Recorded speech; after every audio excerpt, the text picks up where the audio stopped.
kaugnay naman po ito sa yung binabanggit po natin kanina na pinirmahan na po ni Pangulong Bongbong Marcos na para maglagay ng price cap sa imported na bigas at gawin na lang po, ipako na lang po ito sa 50 pesos per kilo.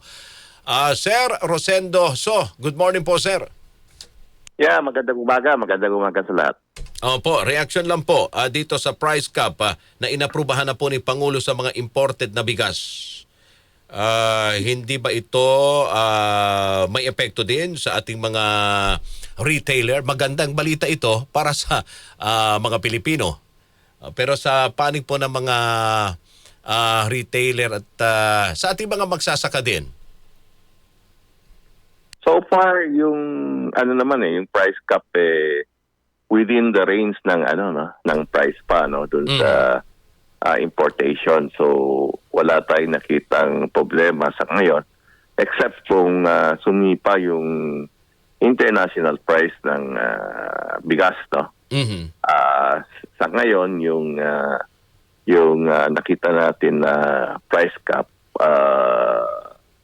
wala namang problema yung pagpasok and yung pagpasok ng presyo kasi ang tingin naman natin lower than 50 nasa 42 pesos lang landed, so wala pang problema Pero tumataas yung dolyar.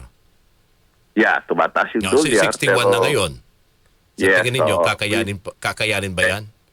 Sa ngayon kakayanin pa except kung tumaas yung presyo ng international price ng bigas. So sa ngayon kaya pa.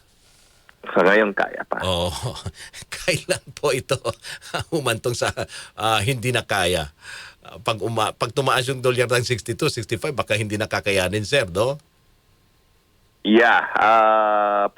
Pag tumaas pa yung dolyar, yun, medyo dapat ma-review ulit.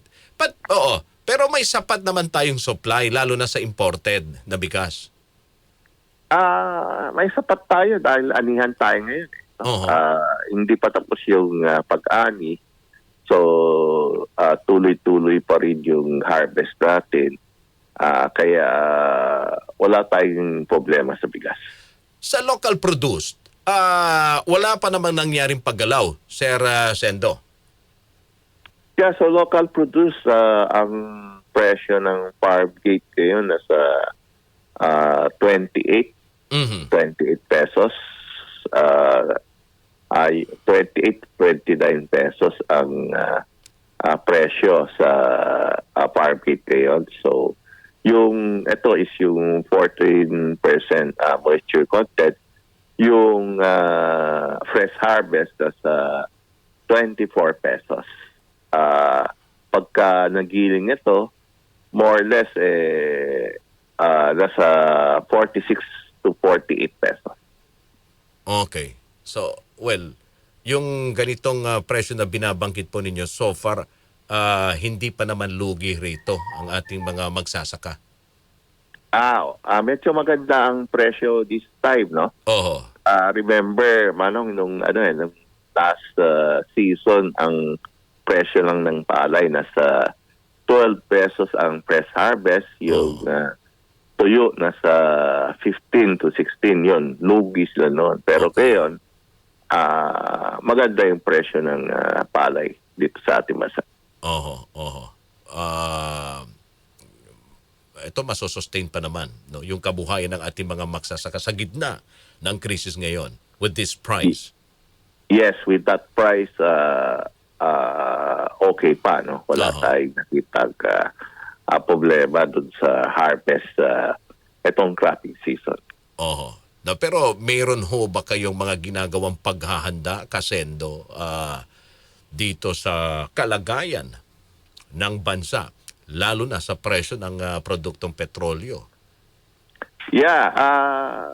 Nagkaroon tayo ng meeting with the Department of Agriculture. Yung next planting season kasi mag-start ng May, no? May to itong July. So, ang hiningi natin is dapat yung fuel subsidy maibigay. I think may linabas ng ating presidente, no?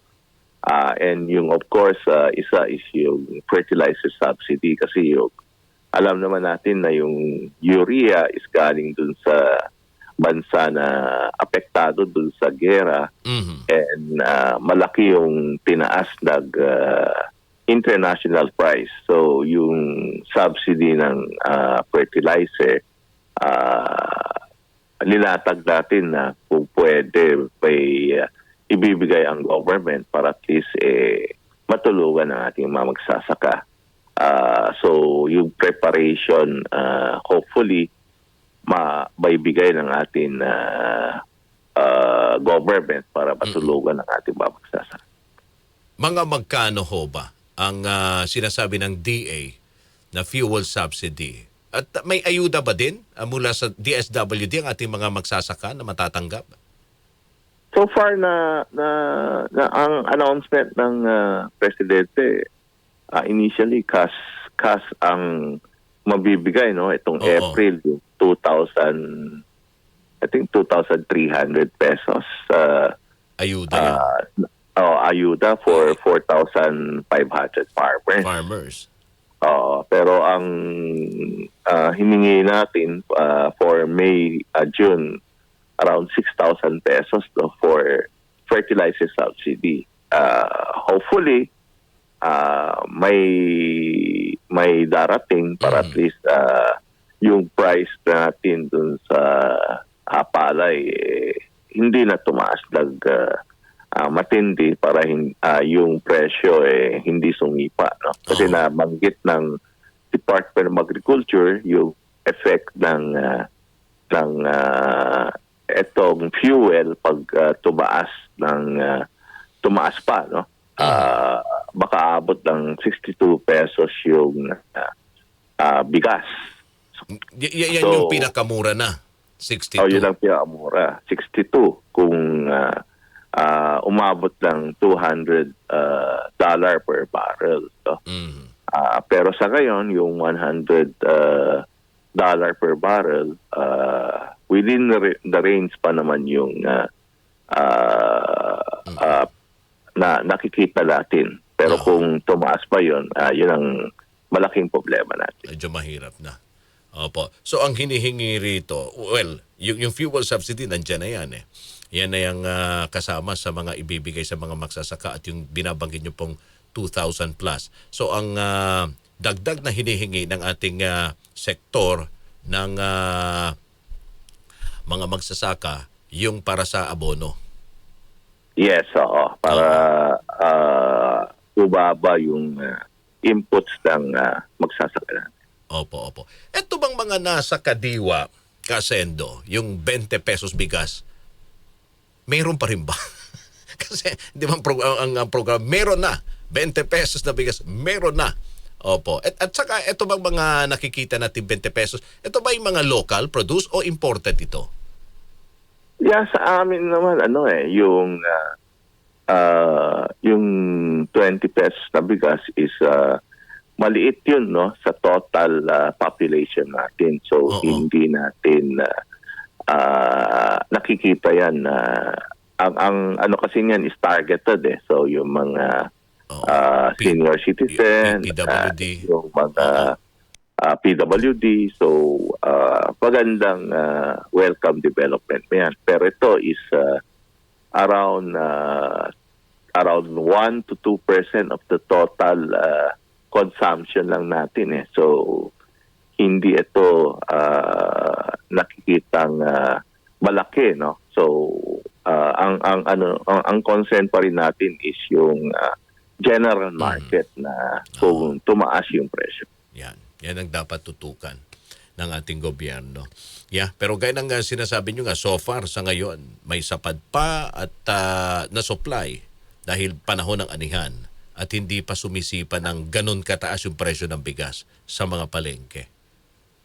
May around 60-day stocks naman tayo sa ngayon. So, ang importante yung planting season natin para at least preparado sa ang ating government pag magtatalim na yung magsasaka. Opo, alright. Kasendo, maraming salamat sa inyong oras at panahon. Mabuhay po kayo. Maraming salamat, Manong. Magandang umaga po. Sinag Chairman